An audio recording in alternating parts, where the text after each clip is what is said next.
Ce phénomène a fait couler tellement d'encre au cours de ces dernières semaines que je me suis dit pourquoi ne pas en parler sur cette chaîne. Pas dans le sens des commentaires des uns et des autres, non, mais plutôt dans le sens de l'immigration. Parce que ici, on parle d'immigration. Alors, tu veux en savoir davantage? Regarde cette vidéo jusqu'à la fin.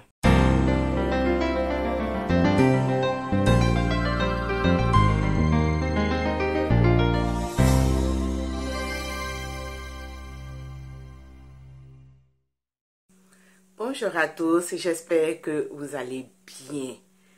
Si c'est la première fois que tu tombes sur cette chaîne, sache que mon nom est Blandine Kofi et sur ma chaîne, je partage du contenu sur l'immigration au Canada.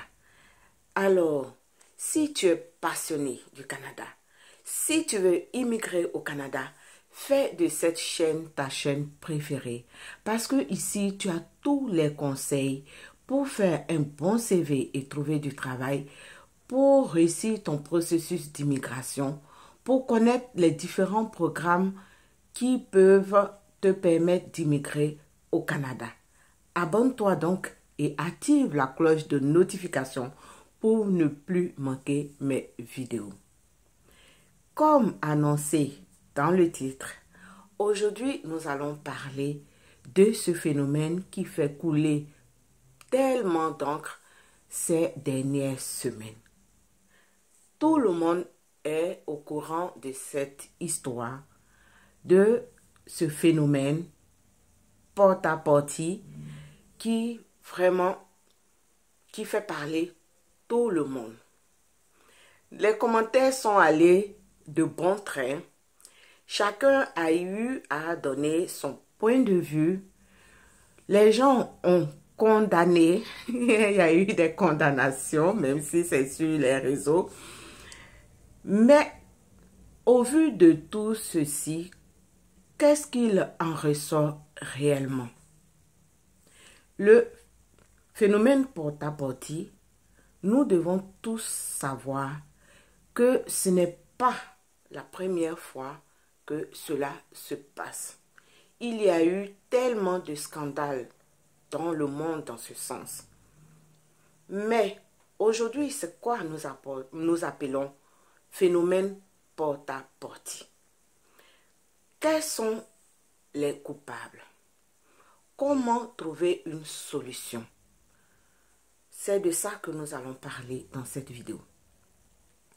Alors, laissez-moi d'abord vous dire que le phénomène porte-à-porte, c'est dans toute notre société.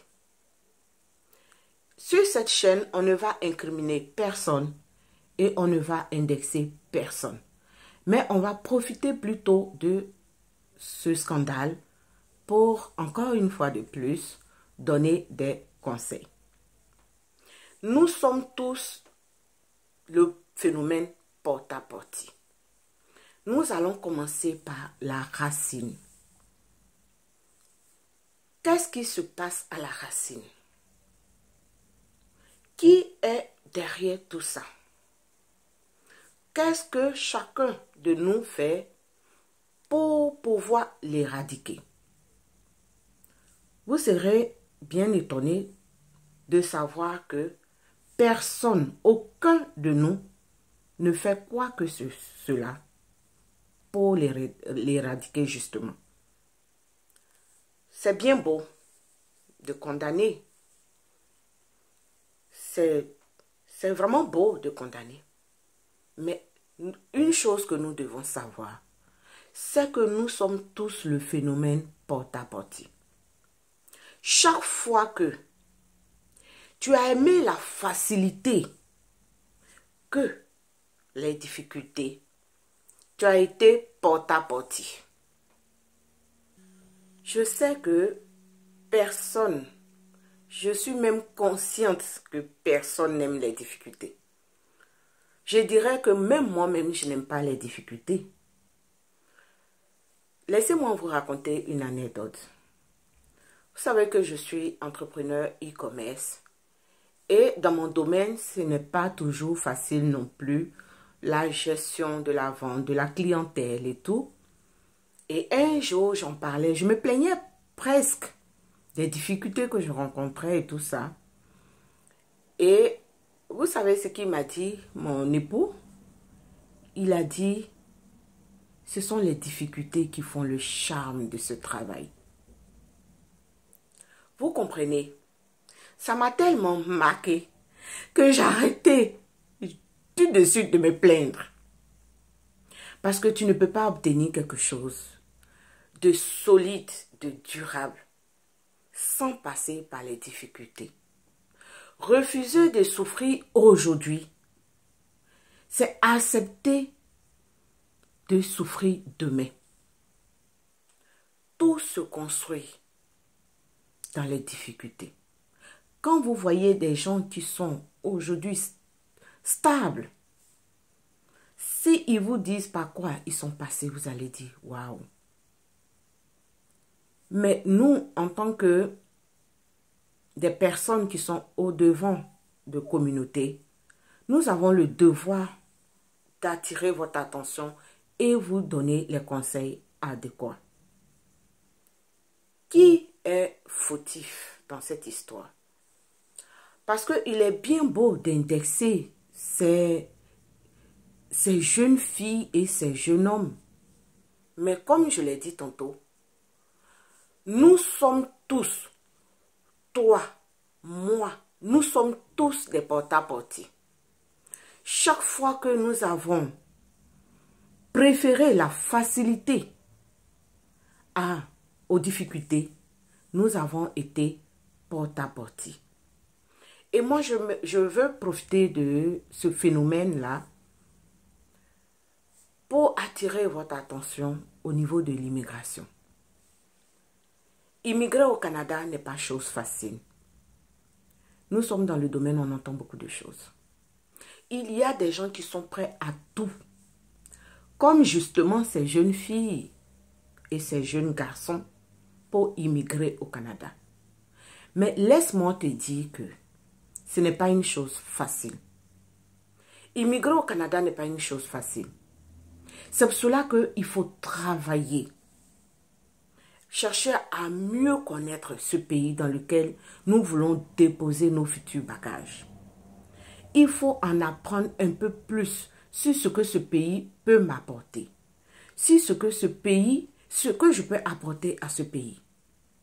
Si tu es bien préparé, ton intégration sera facile.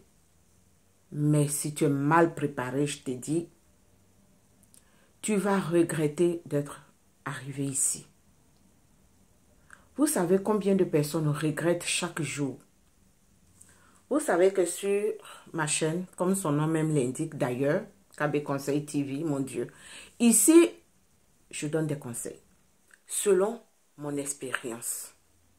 Je préfère donner des conseils que de leurrer ma communauté. Parce que pour moi, c'est ça seulement qui peut sauver notre communauté. Et c'est ça qui peut éradiquer le porte-à-porte. Nous sommes tous des porte-à-porte. Chaque fois que nous avons privilégié la facilité, mettons-nous au travail. Sincèrement, il faut que chacun de nous se mette au travail.